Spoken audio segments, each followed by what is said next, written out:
दो गांव है पानीपत में, सिवा और मंडाना। दोनों गांव में दो बड़े बड़े मदरसे, और वो भी हिंदुओं के गांव में। जांच ये होनी चाहिए कि इनके पास ये जमीन इतनी ज़्यादा आई कहाँ से। कान पकड़ ले, कान तो पकड़ मेरे यार। अच्छा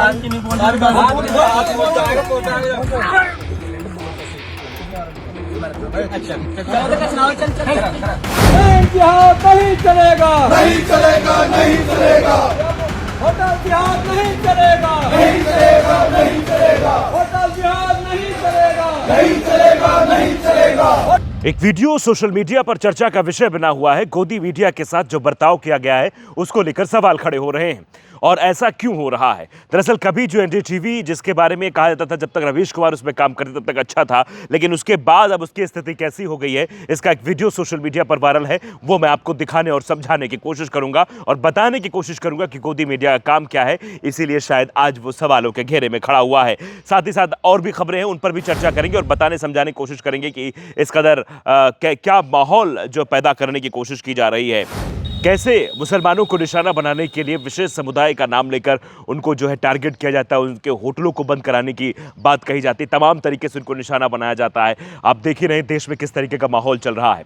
नमस्कार, आपके साथ मैं हूं आदित्य कुमार और आप देख रहे हैं the live TV. The live TV, सच सबसे आगे। सबसे पहले जिस खबर की हम बात करेंगे वो ये कि वीडियो है एनडीटीवी की पत्रकार के साथ।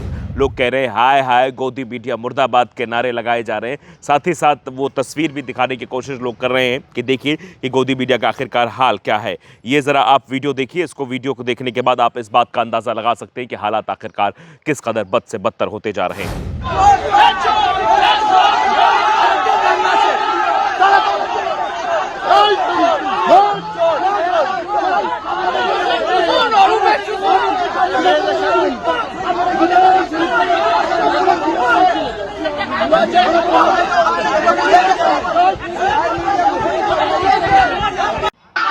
गोदी मीडिया के सामने वोट चोर का नारा इसलिए लगाया जा रहा है क्योंकि वोट चोरी के नाम पर किस तरीके का काम हुआ। वैसे आपने देखा कि दिल्ली के मुख्यमंत्री के कार्यक्रम में किस तरीके की बातें हुई। बाहर से कोई आया था तो कैसे लोगों ने सीधे तौर पर कहा कि क्या क्या हो गया है, रेखा गुप्ता हाय हाय, और AQI की भी बात की गई है, एयर क्वालिटी इंडेक्स की भी बात की गई। अब उसके बाद ये वीडियो अपने आप में बताने के लिए काफ़ी किस तरीके से जो वहाँ के हालात हैं और उनकी सिचुएशन आखिरकार कैसी है। अब ज़रा अगली खबर पर चलते हैं। कविश अजीज ने एक तस्वीर शेयर की है कि पहले 6 करोड़ की चोरी किया, फिर अयोध्या दर्शन करने गए। लखनऊ के बदर कुमार, शालूम चिंचोकर, गणपत पवार, मगेश भाऊ ने गोमती नगर तनिष्क शोरूम से 6 करोड़ 61 लाख के हीरे गहने चुराए। चोरी के बाद अयोध्या जाकर रामलला के दर्शन भी किए। अब बताइए ये चोर कैसे हैं जो रामलला के दर्शन करने भी जाते हैं? क्या इन पर पूरे हिंदू को टारगेट किया जाएगा? कहा जाएगा देखिए हिंदू जो है रामलला के जो दर्शन करते हैं, रामलला के जो भक्त है वो चोर हैं, वो सारे चोर हैं, ऐसा कहा जाएगा? नहीं कहा जाएगा। ये मुसलमानों की बात होती तो शायद ऐसा कहा जाता कि देखो ये मस्जिद में गया है, ये आतंकी है, ये फलाना है, ये नमाज पढ़ता है, और इसके साथ साथ जितने भी तार जुड़े हो वो सब जो है इस तरीके की बातें इस्तेमाल करना शुरू कर देते हैं, मुसलमानों के खिलाफ नैरेटिव बनाना शुरू कर देते हैं। लेकिन असल में सच्चाई ये है कि अपराधी की कोई जात नहीं होती, आतंकवाद की कोई जात नहीं होती, आतंकवाद का कोई धर्म नहीं होता। जो गलत करता है उसके साथ सजा होनी चाहिए, यही बात सामने निकल कर सामने आती है। एक वीडियो ज़रा आप देखिए कि ये वीडियो टीम हिंदू की तरफ से बनाया गया कि 2 लार्ज मदरसा यानी पानीपत के सिवाह और महरैना में गांव में 2 बड़े मदरसे बनाए गए। स्थानीय लोगों के अनुसार इस क्षेत्र की जनसांख्यिकीय संरचना में तेजी से बदलाव आ रहा है, ये कहा जा रहा है। देखिए नफरत कैसे फैलाई जा रही है, मदरसों को देखकर देखिए नफरत कैसे है। पानीपत की तस्वीर जरा वीडियो देखिए। गाँव की पीर है एक सिवा गाँव में, वहाँ पे खड़ा हूँ मैं। आज मैं 2 चीज दिखाऊंगा आपने, दोनों चीज ध्यान से देखिए और अपनी बात बताइए क्या हो सकता है। 2 गांव है पानीपत में, सिवा और मंडाना। दोनों गांव में 2 बड़े बड़े मदरसे, और वो भी हिंदुओं के गांव में। जांच ये होनी चाहिए कि इनके पास ये जमीन इतनी ज्यादा आई कहाँ से, और इनके पास फंडिंग कहाँ से हो रही है। यहाँ पे आने जाने वाले लोग कौन हैं, क्योंकि देश में चारों तरफ अपने दूसरे राज्यों में ऐसी ऐसी घटनाएं हो रही है डेमोग्राफी चेंज की। कल को इस गांव में ज़्यादा आबादी हो जाएगी, सरपंच भी इन्हीं का हो जाएगा, सारे घरों पे ज़मीनों पे कब्जा हो जाएगा इनका। इन गाँव के लोगों को ध्यान रखना चाहिए इन लोगों की गतिविधियों पे, ताकि आप अपने गाँव का अस्तित्व, अपने आने वाली नस्लों का अस्तित्व संभाल सको। मदरसों से इतनी नफरत क्यों है? क्यों मदरसों को देखकर? मदरसों में तो पढ़ाई की जाती है। क्यों डेमोग्राफिक की बात की जाती है? क्यों डेमोग्राफी की बात की जाती है? क्यों इस तरीके की बातें की जाती है? क्यों निशाना बनाया जाता है? क्यों टारगेट किया जाता है? क्या किसी के धार्मिक चीज़ों पर बने रहने पर आप आपत्ति जताएंगे, उस पर विरोध करना शुरू कर देंगे? ये तमाम सवाल हैं जो इस वीडियो के माध्यम से उतर रहे हैं। देखिए, टीम हिंदू यूनाइटेड ने इस पर लिखा है, 2 large madrasa have been built in the village of Sivah and Mehrana in Panipat. According to locals, the area's demographic composition in reportedly changing rapidly. यानी ये कहा जा रहा है कि यहाँ पर जो है चीज़ें बदली जा रही हैं, बहुत सारी चीज़ें तेज़ी से बदल रही हैं। इस सब फैलाने की क्या ज़रूरत है? आप देखिए चार धाम यात्रा पर क्या हो रहा है। प्यारा उत्तराखंड ने एक वीडियो शेयर किया कि चार धाम यात्रा के प्रमुख पड़ाव पीपल कोटी में एक स्थानीय व्यक्ति द्वारा अपनी होटल को विशेष समुदाय के व्यक्ति को बेचे जाने की सूचना पर होटल व्यवसायियों और हिंदू संगठनों ने तीव्र विरोध प्रदर्शन करना शुरू कर दिया। आप समझ सकते हैं कि ये जो बात हो रही है विशेष समुदाय की, वो किस समुदाय की बात हो रही है? उसी समुदाय की बात हो रही है जो आप समझ रहे हैं। वही मैं कहना चाह रहा हूँ कि आप समझिए, होटल जो बेचा वो हिंदू बेच रहा है, लेकिन उस जगह विरोध करना शुरू कर दिया क्योंकि ये देखिए ये है। तो ये पत्रकारिता हो रही है या फिर क्या हो रहा है, या लोगों में नफरत कैसे फैलाई जा रही है, इसका साफ तौर पर उदाहरण है। देखिए, चित्रा ने एक ट्वीट किया, बिहार के सीएम वाला वीडियो जो खूब वायरल हुआ, जिसमें सीएम साहब जो बुर्के पे कैसे हाथ लगा रहे थे, किसी की आइडेंटिटी को किस तरीके से रिवील कर रहे थे। चित्रा त्रिपाठी लिख रही थी, मैं इस बात से पूरी तरह सहमत हूँ, जब हम बराबरी के दर्जे की बात करते तो बच्चियों के चेहरे पर नकाब की कोई ज़रूरत नहीं है। ये बात लिखी गई। अब इनको जवाब देते हुए ड्रंक जर्नलिस्ट उन्होंने लिखा, क्या कुछ लिखा वो मैं आपको बता देता हूँ। उन्होंने ये घिनौनी महिलाएं एक मुस्लिम डॉक्टर के साथ दुर्व्यवहार करने और जबरन हिजाब उतारने को जायज़ ठहरा रही हैं। यानी चित्रा त्रिपाठी को टारगेट करते हुए लिखा गया, चित्रा त्रिपाठी उसको जायज़ कैसे ठहरा सकती हैं? बराबरी का मतलब आपकी पहचान छीन लेना नहीं है। वो आप दोनों बिके हुए पत्रकारों से कहीं अधिक काबिल हैं। ये कितनी अजीब बात है कि जिनकी विश्वसनीयता सबसे कम है और जिन्होंने पत्रकारिता के लिए समझौता कर लिया है, वे ही गरिमा की बात कर रहे हैं और स्वतंत्रता का बड़ा उपदेश दे रहे हैं।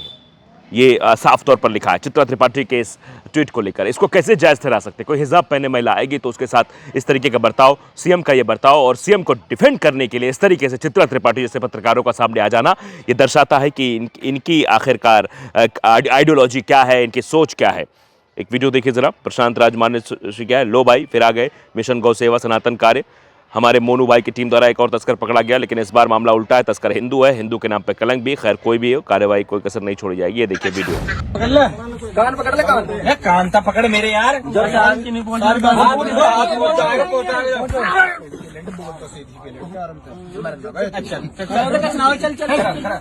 बोल सारी सच्चाई, चुपचाप बता। एड्रेस जहांगीरपुरी, नाम आई ब्लॉक 14 से 51। कौन कौन करे नंबर भाई के नाम बता, उनके नाम बताओ। नाम उनका नहीं है भाई, फोन पे बात हो रही है। और बहू गैर लाओ, गैर नहीं, उन्होंने पानी पे खाता, पानी पे आ जा। बहू कहाँ था? बहू ना आएगी, बहू ना आए।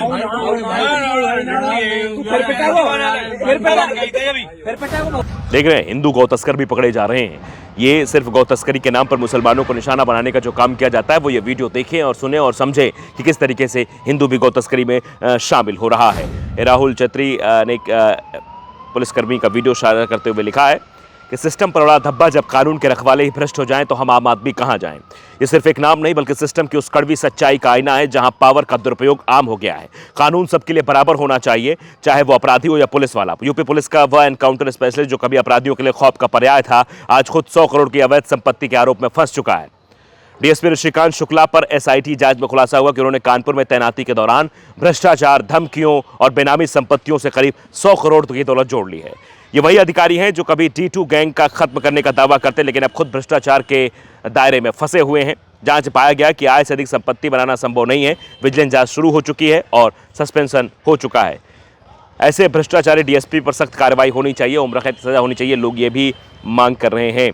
आप ये अंदाज़ा लगा सकते हैं कि स्थितियाँ आखिरकार क्या है। अब देखिए, एक प्रकरण सामने आया था। सचिन गुप्ता ने इस पर लिखा है कि यूपी के मऊ जिले में मोरल पुलिसिंग करने वाली इंस्पेक्टर मंजू सिंह ने से महिला थाना प्रभारी का चार्ज छीना गया। एसपी ने स्पष्ट किया कि मोरल पुलिसिंग के चक्कर में अनावश्यक सुझाव देने की कोई ज़रूरत नहीं है, पुलिसकर्मियों को काउंसलिंग की जाएगी। आप समझिए कि अच्छी बात कहने पर उनको देखिए ये कार्रवाई हुई है उनके ऊपर। भाई बहन शीतला माता के दर्शन करने आई, यूपी पुलिस की इंस्पेक्टर साहिबा ने उन्हें कपल होने के संदेह में रोक लिया। इस पर उन पर कार्रवाई हो गई है। तो इस तरीके की पुलिसिंग हो रही है उत्तर प्रदेश में। कहा जा रहा है कि टीम जो है बहुत अच्छी काम कर रही है, उत्तर प्रदेश की टीम अच्छी काम कर रही है। दैनिक भास्कर खबर देखिए, बिहार विधानसभा चुनाव में करारी हार के बाद प्रशांत किशोर ने दिल्ली में कांग्रेस नेता प्रियंका गांधी से मुलाकात की है। बंद कमरे में मुलाकात हुई है। क्या प्रशांत किशोर कांग्रेस में जा सकते हैं, इसकी भी चर्चा अब तेज होने लगी है।